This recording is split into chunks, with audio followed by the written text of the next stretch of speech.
Death always visited me in August. A slow and delicious month we turned into something swift and brutal.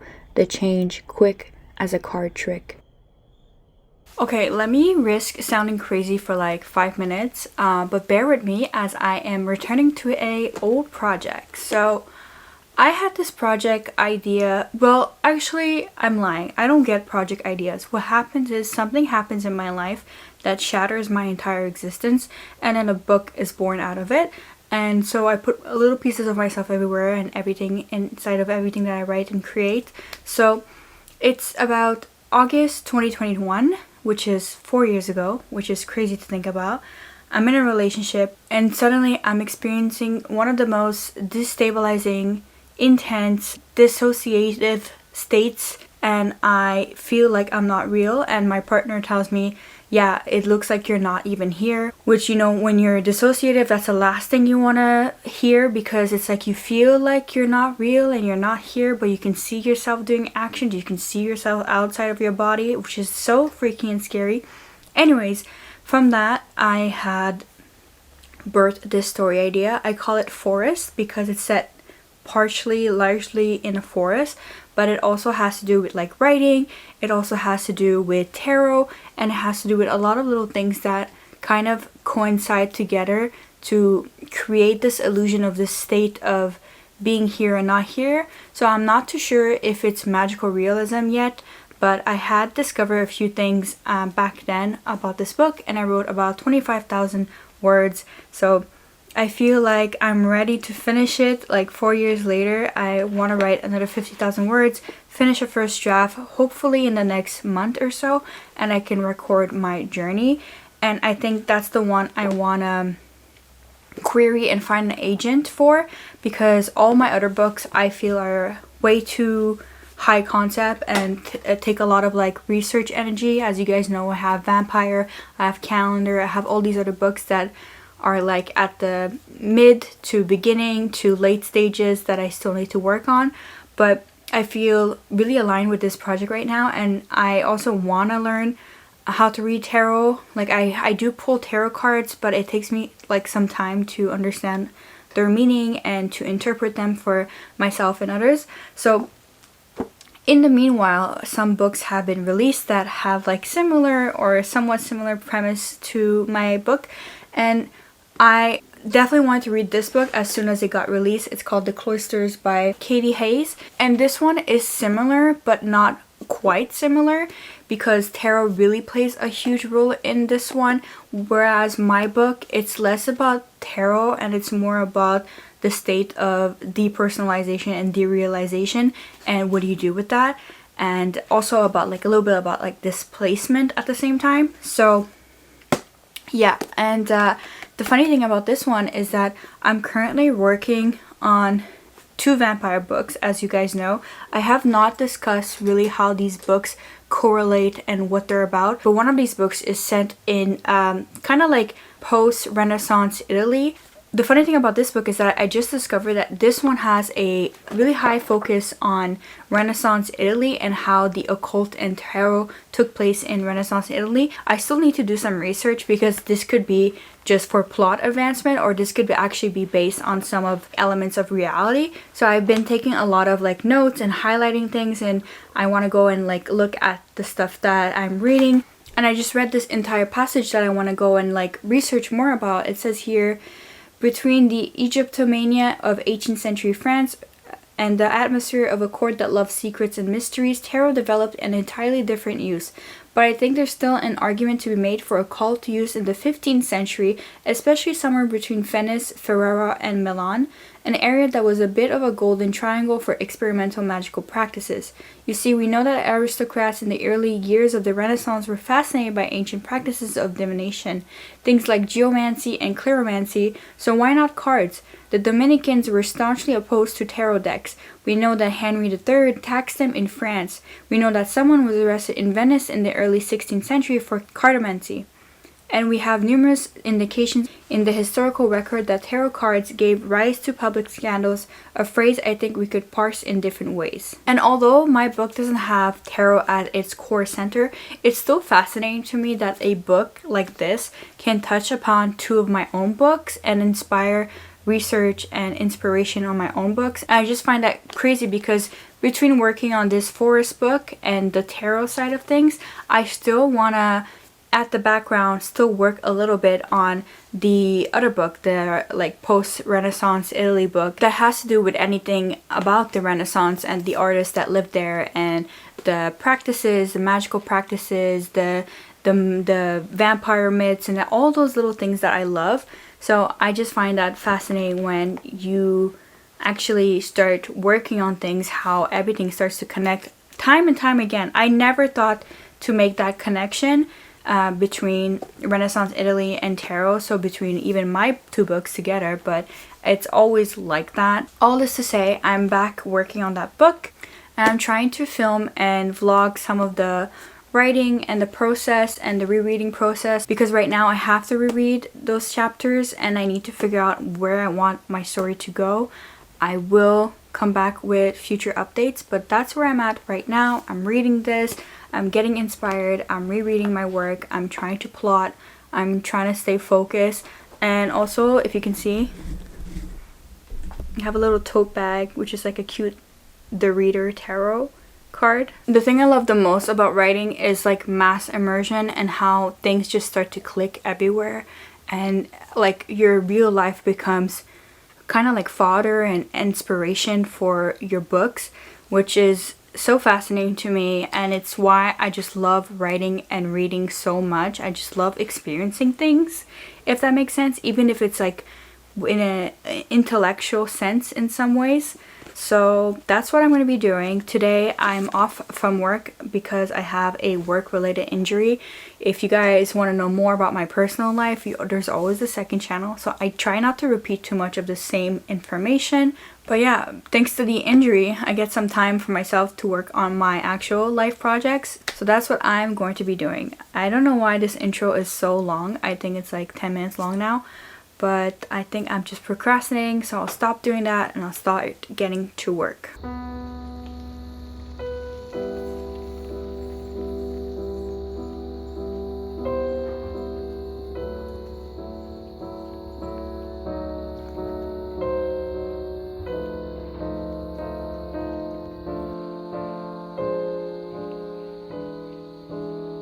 You know what I love about having such a large library? I was just finishing up a scene and rereading something, and I forgot that one of the classes is about like women writers at work and how to write women basically.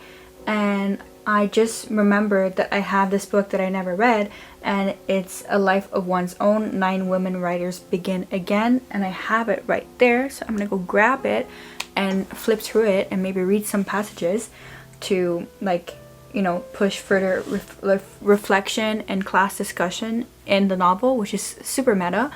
And it's funny because when I had started this book, I always wanted to read Virginia Woolf, A Room of One's Own, and I actually ended up reading that last year. So now I feel like it's funny how sometimes I give like a reading list to my characters, or like I make my characters a certain way, and then after I have to go out and do that work for them. And it's just so fascinating, so fascinating. I highly encourage everyone to write a book and then go into like deep rabbit holes of research and reading and trying new things basically. So let me go pick up that book, let's see what I can gather from that book, and I'll come back. Okay guys, location switch unlocked. I found the book. So actually, let's see if I can try to figure out who these 9 women are. Mary, I was either Shelley or Wollstonecraft, George Eliot, Zora Neale Hurston, Virginia Woolf, Simone de Beauvoir, Sylvia Plath, Toni Morrison. Elena is interesting. Is it Elena Ferrante? Would that even make sense? I think so far I'm right with all of these, but let's see.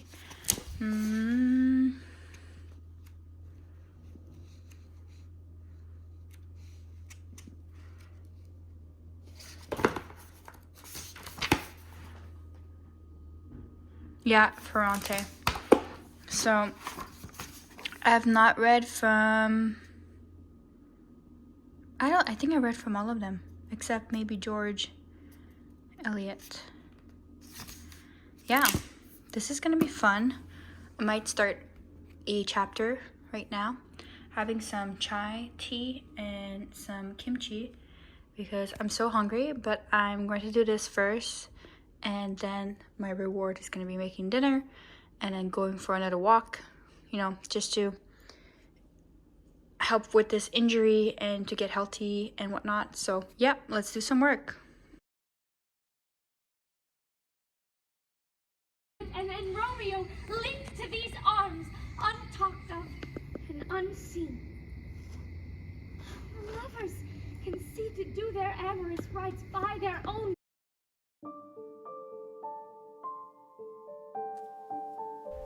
As you can tell, I did do some writing at the cottage. I actually did reread all the chapters. I just did a poor job at filming it. I went through the chapters that I had, and I need to go through it again as I'm filming this audio clip because I need to make sure that everything is coherent, and I'm re-outlining, replotting most of the book.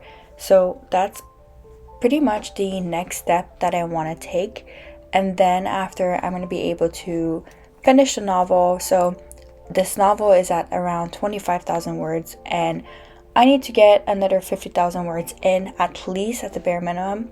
So I am thinking of doing a personal version of NaNoWriMo in November in order to accomplish this. So that's why I've been re-immersing myself in this book and in this world, and I've been researching and reading other things that are similar and that could help, because I may potentially want to put a magical realism element in the novel, but I'm not too well versed in adding magical realism, so I'm trying my best here.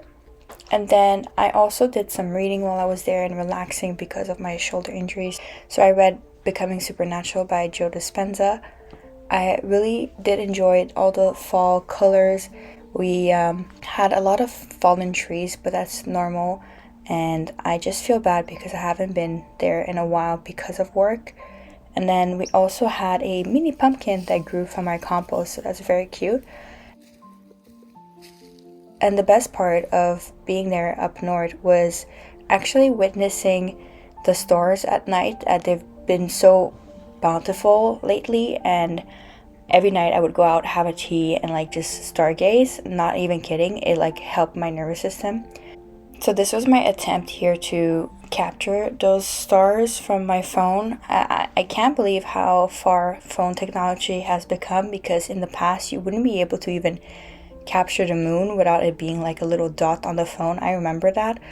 And now you can almost capture like stars. I mean, not to the accuracy or the clarity as a camera, obviously, but still it's not too bad, especially when you take photos, which I'll show you in the next few. Here are some of the photos I took. So yeah, I loved it. I had a great time just stargazing every single night and like relaxing and telling myself everything is gonna be okay, because you know, sometimes you just gotta tell yourself that.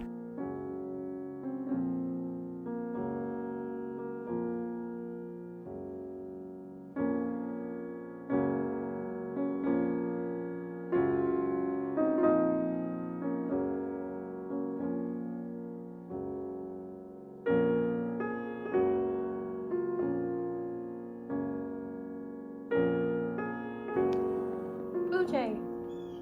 Hello. Hello, Blue Jay. Oh my god, you're so quick. Where are you? Oh. Hi, Blue Jay.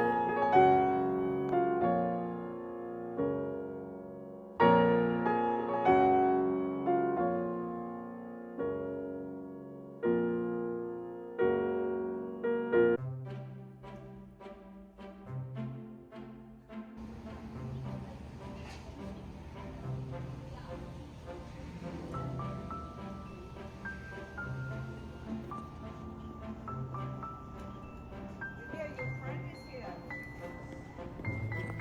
idea. Your friend is here.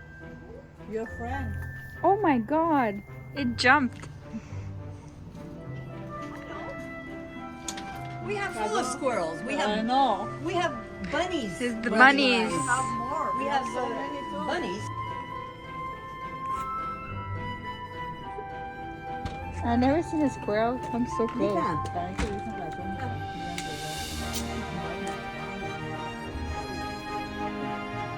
Usually she takes three, but she'll take one. No, we have Mika coming all Oh the my time. gosh, she's so And we have quick. some black ones too.